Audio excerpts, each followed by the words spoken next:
अस्सलाम वालेकुम नाजरीन, इलेक्ट्रॉनिक बाबा पेज से आपका मेज़बान मोहम्मद हमजा हाजिर खिदमत है। आप सबकी फरमाइश पर आज हम एक नए प्रोग्राम का आगाज कर रहे हैं जिसका नाम है कोई बोले या ना बोले, इलेक्ट्रॉनिक बाबा तो बोलेगा। सर खुश आमदीद आपको अपने नए प्रोग्राम में।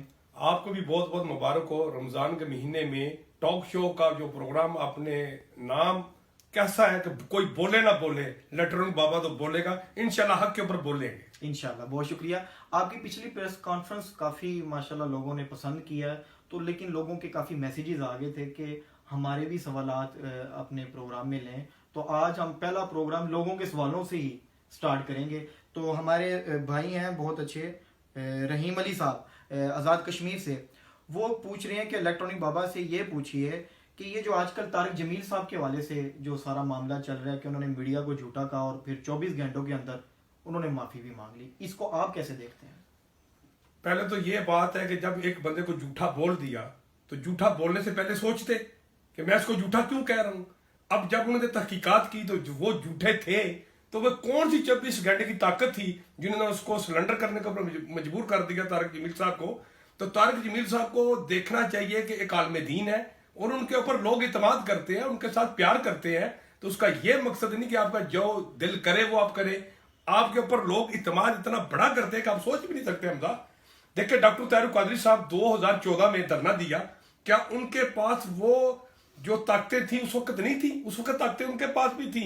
किसके पास? फरोना के पास। डॉक्टर तारिक कादरी साहब के पास ताकत क्या थी? गरीब का साथ दे रहे थे।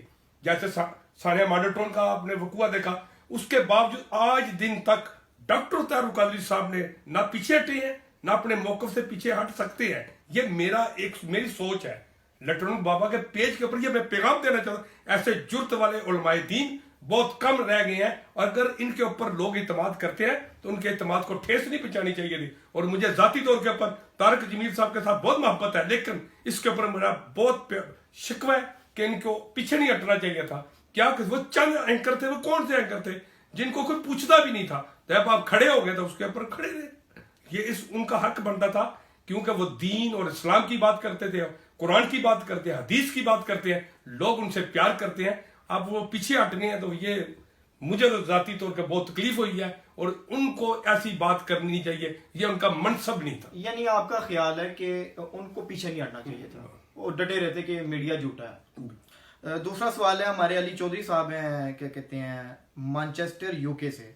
वो पूछ रहे हैं कि इलेक्ट्रॉनिक बाबा से पूछे हैं कि ये जो आजकल कल ही जो फिरदौस आशिक अवान साहिबा को चेंज कर दिया है, उनका ओहदा वापस ले लिया है, तो उसको आप कैसे देखते हैं सारे मामले को? पहले तो अली चौधरी साहब का शुक्रिया, उन्होंने सवाल पूछा। तो अली चौधरी साहब ये देखें कि ये आपने नुमाइंदगी की अवाम की, सिविल सोसाइटी की, आप दियारे गैर में बैठे हैं, तो आप देखें कि चेंज कौन नहीं हुआ। गवर्नमेंट की तो मुझे खुद समझ नहीं लग रही। हक की बात करें वो तो कहेंगे यार ये बंदा पता नहीं क्या इसका मफाद है। हमें किसी की मफाद की जरूरत नहीं है, लेकिन जो हक बात होगी, कोई बोले ना बोले, इंशाल्लाह इलेक्ट्रॉनिक बाबा बोलेगा।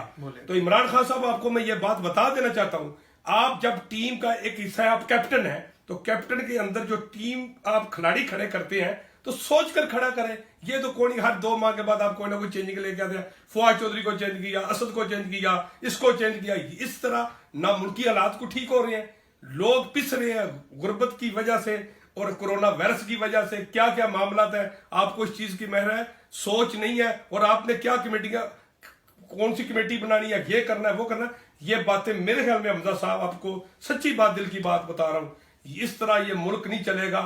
ये किसी को चेंज कर लेना, किसी को चेंज आप करने से पहले सोचें कि इसको, इस टीम के ऊपर इतमाद है कि नहीं। आपको किसी के ऊपर इतमाद ही नहीं है। अगर आप इतमाद करते हैं, वो आपके ऊपर इतमाद नहीं कर रहे, तो ये जो कंफ्यूजन है ना आपस में इनकी टीम में, इस तरह कभी कामयाबी नहीं मिलेगी। जो मेरी ज़ाती ओपिनियन है और इसके ऊपर आप मेरे ख्याल में इतफाक करते हैं या नहीं करते, ये आपका है, लेकिन जो मेरा मौक़िफ़ है मैं उसके ऊपर डटा हुआ हूं कि आपके ख्याल से ये बंदे तब्दील होने से अवाम का कोई फायदा नहीं? अवाम का कोई फायदा नहीं। अवाम पिस रही है, मर रही है, भूखी मर रही है। अच्छा, ये तीसरा सवाल है हमारे भाई हैं सऊदीया से, जद्दा से, इब्राहिम साहब। वो पूछ रहे हैं कि 25 तारीख को ये चीनी बहरान की जो रिपोर्ट आनी थी, वो रिपोर्ट कहाँ पे है? देखें, रिपोर्ट बनाने वाले कौन, काम करने वाले कौन, चोर कौन, लटेरे कौन, ये सारी तो एक टीम है। ये एक टीम वर्किंग है और मफाद प्रस्त जो लोग हैं वो हर गवर्नमेंट में आते हैं।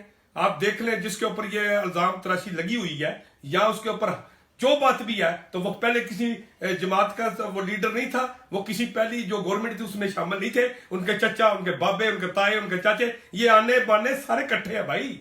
कोई कमेटी कमूटी नहीं है। कमेटी सारे माडल टाउन का क्या कर सकी आज दिन तक? ये इन्होंने तो कहा था हम लटकवा देंगे, शहबाज शरीफ को ये कर देंगे, वो कर देंगे। अब भाई ऐसा कुछ भी होने वाला नहीं है। अवाम को फुद्दू ना बनाए, अवाम को पागल ना बनाए। कम से कम इलेक्ट्रॉनिक बाबा जो है ना वो पागल बनने वाला नहीं है, वो हक की बात करेगा, वो कोई बोले ना बोले, और इलेक्ट्रॉनिक बाबा बोलेगा हक के ऊपर बोलेगा, हमें किसी का कोई मुफाद नहीं, लेकिन सिविल सोसाइटी की नुमाइंदगी करते हुए। और आपका जो टॉक शो है इसकी आपको बहुत बहुत मुबारकबाद हो। ये बहुत पहले हो जाना चाहिए था, लेकिन अब लोगों की डिमांड थी, इसके ऊपर आपको भी बहुत बहुत मुबारकबाद देता हूं। बहुत शुक्रिया नाजरीन, आज के प्रोग्राम के लिए इतना ही। इंशाल्लाह अगले प्रोग्राम में फिर हाजिर खिदमत होंगे। कोई बोले या ना बोले, इलेक्ट्रॉनिक बाबा तो बोलेगा।